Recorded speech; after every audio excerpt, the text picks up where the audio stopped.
welcome to Magical Travel Adventure. I am Lauren, and today we are going to talk a little bit about my travel history and how I became a travel agent. So, to start with, I am Lauren. I am a travel advisor slash travel agent.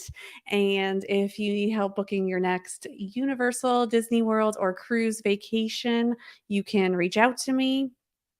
I have a full service of giving great tips for people who are traveling, and I also have special training for people who are going to Universal, Disney, and cruising that includes so many fun things that gets you excited about your trip every couple of weeks, that breaks it down for you so you're doing a little part each day or each week before your trip. And it's a whole system, a whole program that I have designed.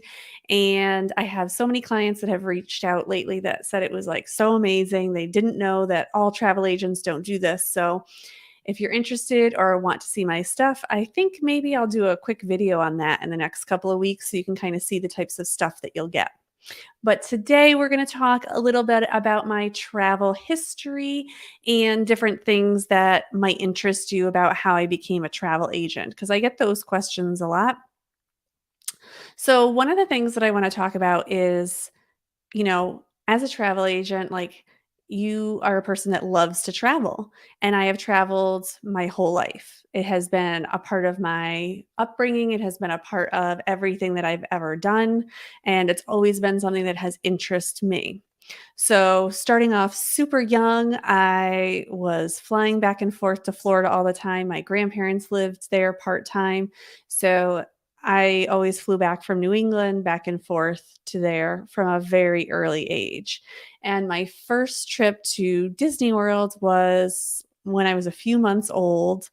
And my dad used to have conferences right in the Orlando area. So we would go there. And then my dad had a connection with Epcot because a lot of his friends that he went to college with worked at putting together Epcot and doing a lot of things for Epcot.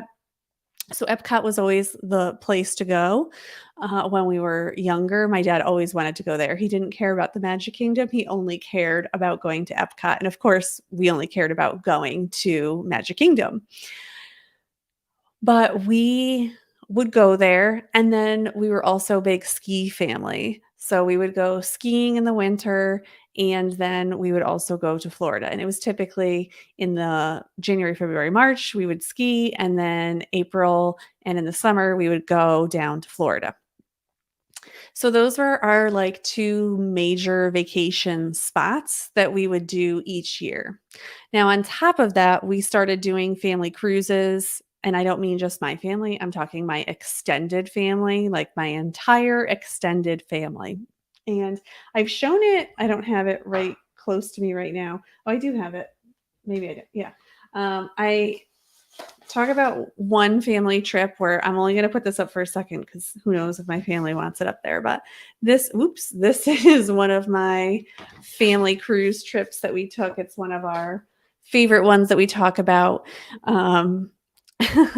because I was sick almost the whole time.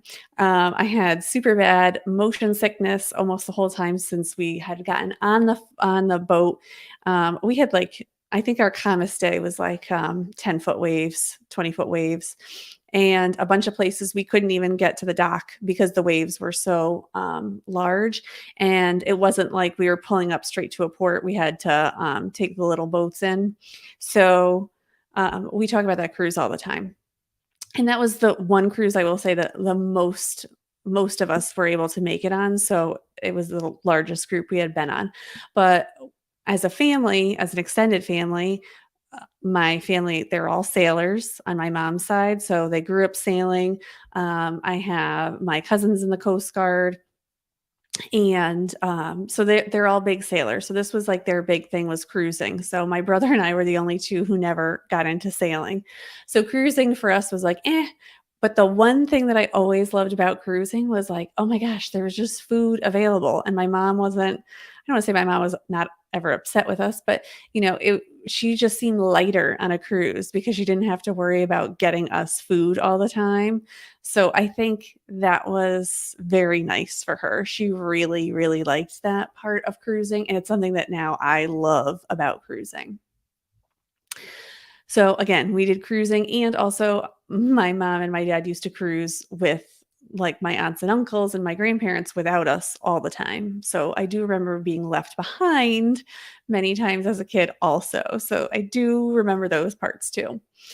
And then I would say when I got to at the end of like middle school, we took our first like extended trip to Disney, and we stayed off site, and we stayed at a Days Inn, I remember, because at that time, when you thought about going to Disney, the people who went and stayed at the All-Stars were considered like the cream of the crop, the richest of the rich people. Like, how could you ever afford to stay on property?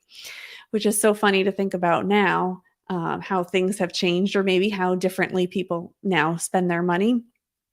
But I we it was our first time. It was right after, Animal Kingdom opened, so all 4 parks were open, and we went, I wanna say, for about 6 days, and we also did Universal, and we it was my mom, my brother, and I, and we had the best time, and I just remember like, "Oh my gosh, this is what I've always dreamed about." Like, we've only done Disney for like a day or 2 days or 2 half days, things like that.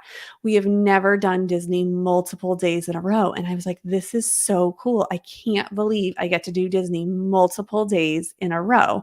And even though we were staying off site, and, I can't even think if we did that many like fancy meals. I think, at Universal, I remember we did Mel's Diner, and I can't think of if we did, I don't think we did anything fancy at Disney, like, I don't that never happened. So, it was just so cool, and I always, always, always, always, always wanted to go back, and I really always wanted to stay at the Grand Floridian, and my mom always wanted to stay at the Grand Floridian, and it just seemed so out of reach at that time. So, then we came home, and my mom and I started planning another trip. But we did not take another trip to Disney for many, many years. I wanna say maybe my mom and I went, like, quick one time for, like, a long weekend, when I was in high school, but that was it. And then we did not go again until I was graduating college. I had, like, a few days where I was gonna be able to go to Disney for a few days. So we went to Disney for a few days. Again, we stayed off site, and we just went in for 3 days, and we just did the parks. And again, it was very basic, just did a park and left for the day. Like, we never stayed for fireworks. That was never even, like, a thought in my mind at this point.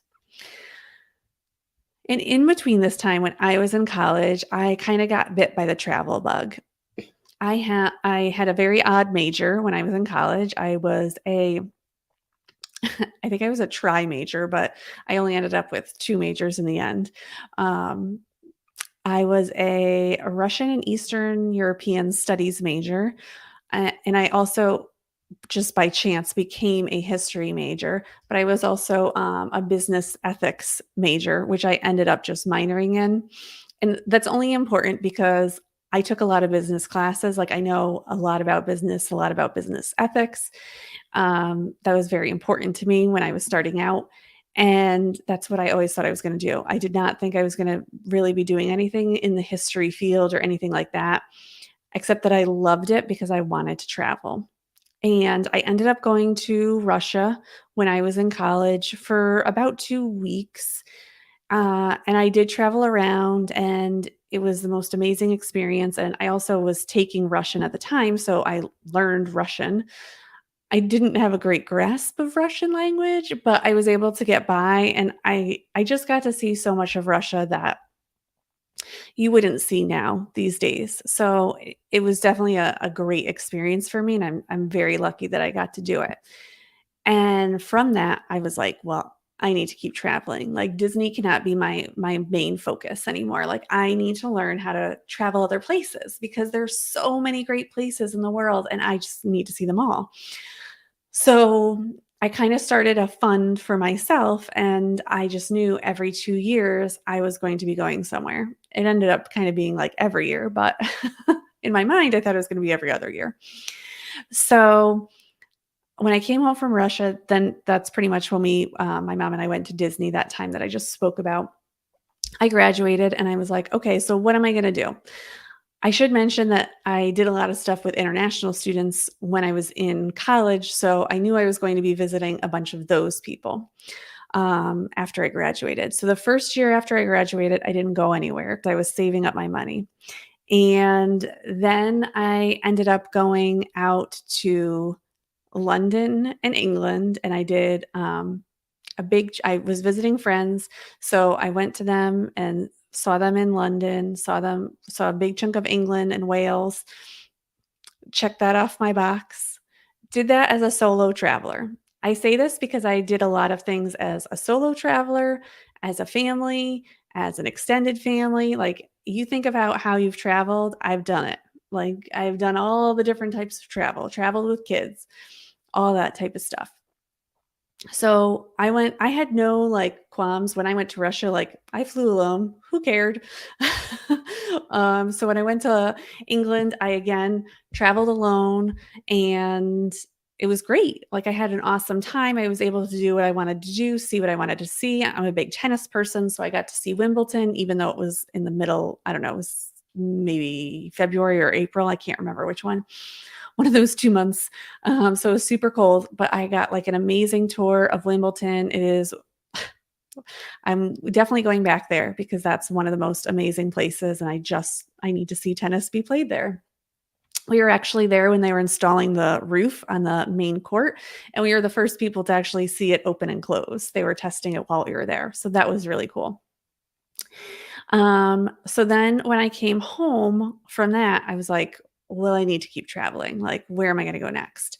But in the meantime, I had friends that had just moved to New Zealand. So I was like, well, there's my next stop. So I ended up going by myself, flying coach to New Zealand. Don't recommend it, but we all have to get there. And when you're young, I think that that's a great way to go. So I took my 17-hour flight out to New Zealand and I had an amazing time. I stayed with my friends. I did a lot of solo stuff all on my own. It's an amazing country. There's a lot to see. No way that you're going to see it all. And it's just a different kind of a lifestyle. So it's not a go, go, go lifestyle. And it's definitely a place where I didn't really do a lot of research because my friends were from there, so I knew they'd tell me what I needed to see. But it also was just the kind of place where you can kind of figure it out when you get there too. It's really a doable place where you can have plans and also not have plans. The biggest thing that I found when I flew back from New Zealand was the time change and how hard it was because it's winter there when it's summer here. And it took me that was by far the hardest recovery from jet lag. It's a 17-hour time difference, so huge difference there. On the way back, I actually tried to upgrade to business class, and they were already all sold out, which is probably good because I don't even know if I could have afforded it at that point, but I know now that I would never go to New Zealand without doing that again. Um, and then my mom actually moved to Florida, so I started going to Florida, and we would go for a day here or there to Disney. And then when I met my husband, and we started going up to upstate New York. He's from the Adirondacks, so I learned a whole new area up in the Adirondacks. There's so much there. It's an awesome place to be. So much to see, so many places to hike, so many places, so many lakes, all that. Lake life is awesome. So we go up there all the time. Let's see what else. And then when we got married, we decided to go on our honeymoon, obviously, and we each picked a country. My husband picked Ireland and I picked Norway, and we did 5 days in each. And that was a lot of fun. We did a lot of fun planning. There were a lot of like personal things that we were looking for. My big thing that I wanted to do was go to Tromso, which is in the Arctic Circle. So that was my second Arctic Circle. Ooh, sorry. That was my second Arctic Circle. In Russia, I had been in the Arctic Circle, and now in Norway, I had been in the Arctic Circle. So I like the Arctic Circle. I just think it's a cool place to be, and I just like going up north as much as possible in the world. And so when we came back, we didn't really know what kind of traveling we would be doing. But at that point, I was like, you know what? I've done a lot of things, I've gone a lot of places.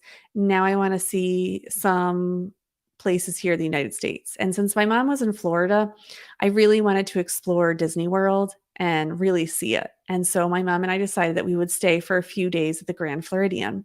And we brought my husband along too. And it was the most amazing trip ever because we had always wanted to stay at the Grand Floridian, and it felt so amazing to finally do it. And, here we are, we're staying at the Grand Floridian. We got theme park views, and it was pretty much from that day that I knew I wanted to become a travel agent because I was like, I've got this. Like, I have done this over and over and over again for people. I can help people. I know they want to do this. And then the other thing that spurred me was when my son was born. And during his time when he was at daycare, they did these like fun, cute little passports and they taught kids about places around the world. And my son carried that around, talked about those places for months and months and months and months. And I was like, this is my sign. Like, I am supposed to be a travel agent. This is where I'm going to go. This is what I'm going to do. I have so much travel experience. I've done it every which way that you possibly can. I've done huge groups. I've done it a solo traveler. I've done international. I've done places where I don't know the language as much. I know places that are super familiar for me. Now, I will say that I like to specialize in Disney, Universal, and cruising because that's what I do the most and that's where I have the most knowledge. Yes, I can totally help you to go to New Zealand. Yes, I could totally help you to go with Russia. Although it's 2022, please don't go to Russia. Um, I guess I can help you with going to England. I don't feel like that is my strong suit there. So I think that becoming a travel agent was like almost in my blood from the very beginning because I have been waiting to travel and always wanted to travel so much that becoming a travel agent almost kind of forces you to do that. So that is a story in a nutshell. So if you like this video, please like, subscribe, hit that bell notification. I always forget to say that. Um, and let me know in the comments, where is your favorite place to go or where are you looking for the most to going in the future? And let me know, are you one that wants to become a travel agent? Or are you just one that wants to use one? All right, until next time, bye.